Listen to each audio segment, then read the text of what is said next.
Station, this is Houston. Are you ready for the event?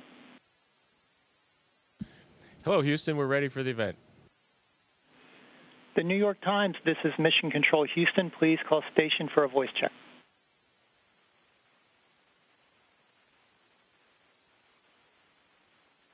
We will do that.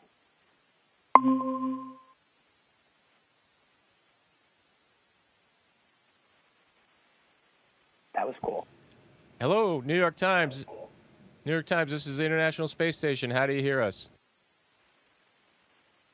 We hear you loud and clear. How do you hear us? We hear you loud and clear as well. Good afternoon. Welcome aboard, and we're happy to talk to you. Thank you very much. If I might boldly call you by your first names, Doug, Chris, and Bob, thank you very much for making time for us. I wonder if you can start by telling us exactly where you are in space relative to us right now.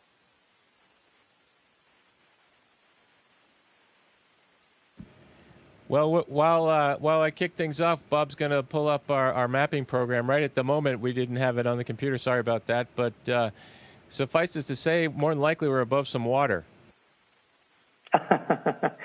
Which body of water? I guess I'm curious just how far away you are from us, and if you had to drop a pin, and I guess you would never do that, but which country would it land in? What are you over?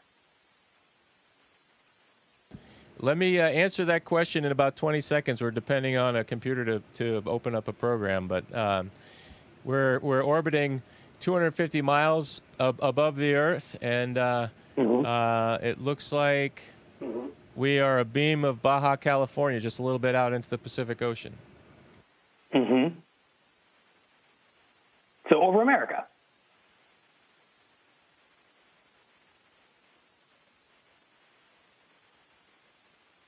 I don't know if you're so basically you're above us, the U.S.-Mexican border. Right. Yeah, we're just over the Pacific Ocean. We just passed California, heading south. So I know that typically when anybody speaks to an astronaut, we want to talk about what it's like up there, the mission, the science. If you'll indulge me for a minute, I want to talk a little bit about feelings. Knowing I was going to be talking to you, I have been thinking a lot about this moment back on Earth and wondering, with so much turmoil here, and you looking down on all of it from such a distance, what that feels like to look down on a planet that's truly in the midst of some really challenging, tumultuous times. Well, it certainly is challenging to hear either by secondhand or when we get the opportunity to see some news up here, all the turmoil that's going on, the challenges with the pandemic and the strife in the cities and all the different challenges that people are going through on a day-to-day basis. It is, emotionally it does take a toll on us, certainly, but at the same time, we hope by the example of the International Space Station and the international cooperation that we have been, working towards and working with these partners for the better part of 20 years now is an example for folks to realize that you can make a difference, make changes. And I think the other thing that really resonates with me personally is just when you look out the window, when you see the planet below, you don't see borders, you don't see the strife, you see this beautiful planet that we need to take care of. And, hopefully as technology advances and as this commercial space travel gets going, more people will get that opportunity, because I think if you get the chance to look out the window from space and look back on our planet, it will change you. It will change you for the better, and you'll realize that this is one big world rather than all these different little countries or cities or factions that we have on the planet. And I think it will make it a better place. Mm-hmm. Well, that's really interesting, and I wonder if you could say a little bit more about that, because in the time since I believe you've all last been in space, there actually have been changes on Earth. Major ice shelves have broken off in Antarctica. Huge fires have swept across Australia, California. The Great Barrier Reef in Australia has essentially died. And when you look down at Earth, can you actually see some of those changes to the Earth compared with when you last saw it? Well, I think one of the things that we see from up here is that the Earth is not a stagnant place. It continues to change, whether it's a fire, whether it's the seasons, whether it's different things happening further out. We just saw a comet become visible in the pre-dawn era. So it's definitely a lot of things happening with the Earth and that continuous change. And something that we try to capture in the few moments that we do have to look out the window, we try to capture those changes, capture the differences, capture the exciting things that we can see to try to share our view, with the folks back home, the folks that are still down on Earth, and just try to give them an appreciation for, just how beautiful our planet is and how important it is that we do our best to take care of it. I have to apologize. Now I need for you to tell me what it means for a comet to become visible in the pre-dawn era and what that actually looks like.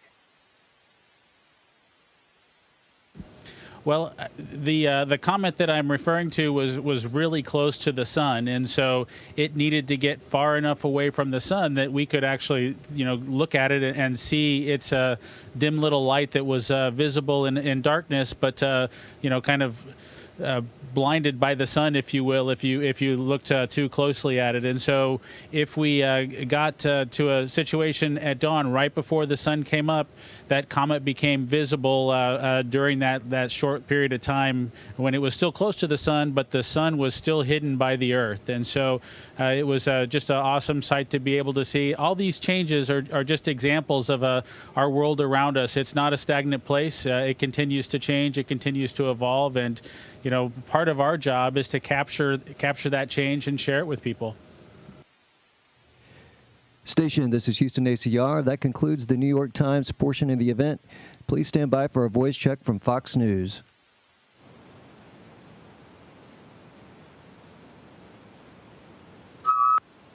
Hey guys, this is Fox New York. Can you hear us well? Bill Hemmer with Fox News. How do you hear me?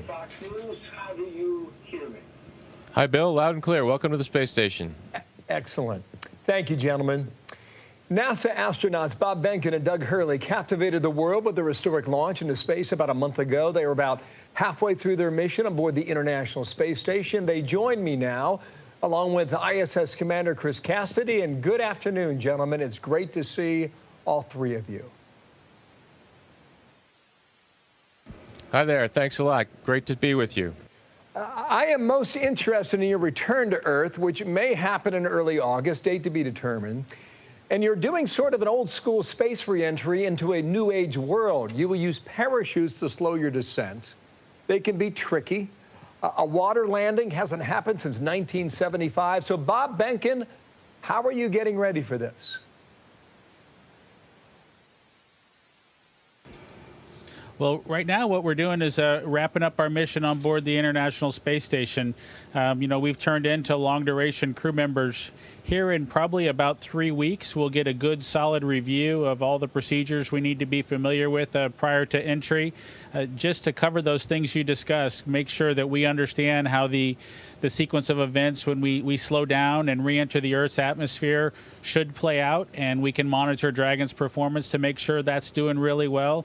The same thing on the parachute side. Should we need to intervene and put the chutes out manually, we'll need to make sure that we understand exactly when the right time to do that is.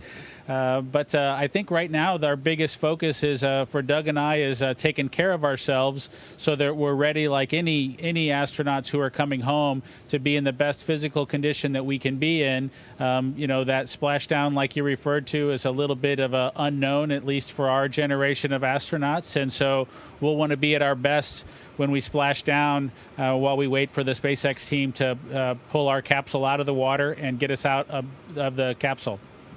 Yeah, my next question will go to Doug. I love the way you passed the mic, too. Doug, what are the different jobs when all this is happening between you and Bob? As far as while we're here on Space Station or within Dragon? with the parachutes and the splash landing, how do you differentiate the jobs you do at that point?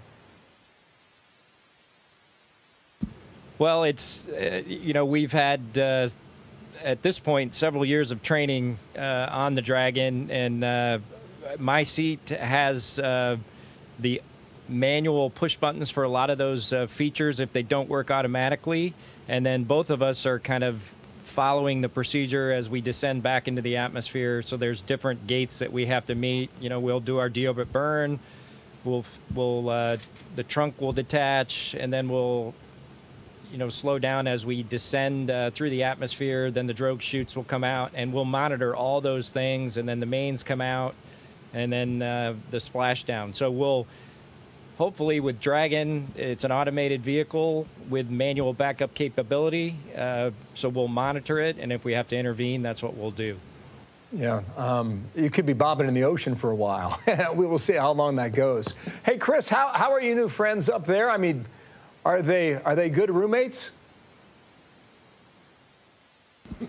Well, the nice thing is they're not new friends. We've been colleagues for a decade and a half, I guess, and Doug and I have flown in space together before, and Bob and I, it's the first time we've been together in space. In fact, we did a spacewalk together 2 weeks ago, and that was the first time we'd ever done even a training spacewalk together. So, but it doesn't feel like a new crew. It feels like old friends getting to coming to a new place to work together, and to me, it's amazing that it's already been 5 weeks has gone by. It's gone by in the blink of an eye. We're having a great time. You guys are a great team. Bob, final question. Were you aware how many millions of Americans were watching and cheering and praying and hoping for you at liftoff in late May?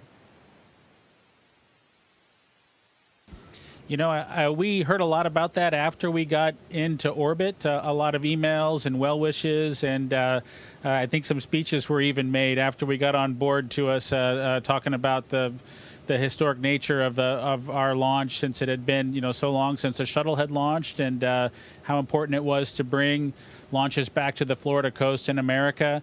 But for both Doug and I, we were really focused on the mission in front of us and had our heads down, focused on the details and making sure that everything went exactly perfectly and as it did with training. And so things really did go exceptionally smoothly.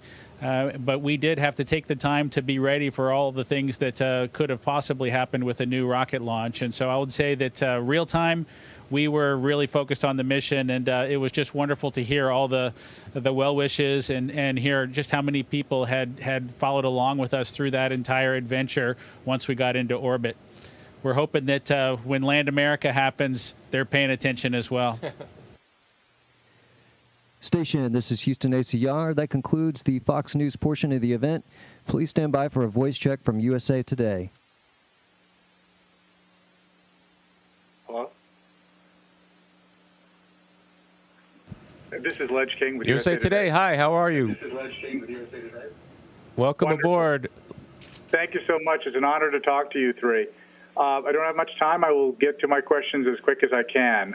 For Bob and Doug, I guess, can you reflect on the importance of the nation once again being able to send humans from U.S. soil?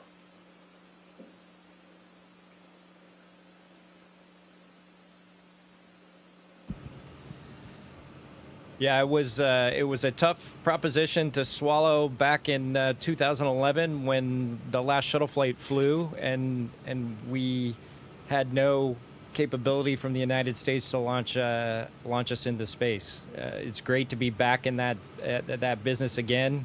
Far overdue, in my opinion.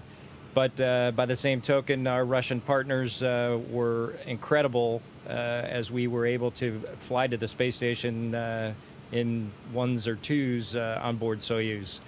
But it is certainly great to usher in this new era and get back to at least somewhat routine flights from the United States coming to the space station. Are you still looking at mid-August for a return, or what can you tell us about the timing? That's the great question. I think we expect to return in August. Early to mid is the last that we've heard. We do have a couple of more spacewalks to finish out the battery upgrade program that's happening on board the International Space Station. So Chris and I will go out with Doug's help on the robotic side here in just a few days and do that next series of spacewalks. And we really, at that point, expect to get a good, solid briefing on our return home plan. We're expecting, the weather picture needs to be pretty well understood. And as you can imagine, looking at the Gulf or off the coast of Florida in August and September, you do need to wait until you have good forecasts before you can plan too far into it, just with hurricanes and just the thunderstorms and the dynamics that are out there. So we've got another 2 weeks or so, and then a good plan ought to start coming together because the weather will be better understood. But early to mid-August is last that we've heard. Globally, as you know, we've been dealing with the coronavirus pandemic. Has that added at all to the stress of your mission? Are you worried for your families, for example? Well, we're certainly worried for our families and all of mankind. We have a great deal of concern for. I think the three of us and probably most astronauts have the ability to focus on our work and sort of compartmentalize when we need to be sharp and safe and diligent about the task at hand.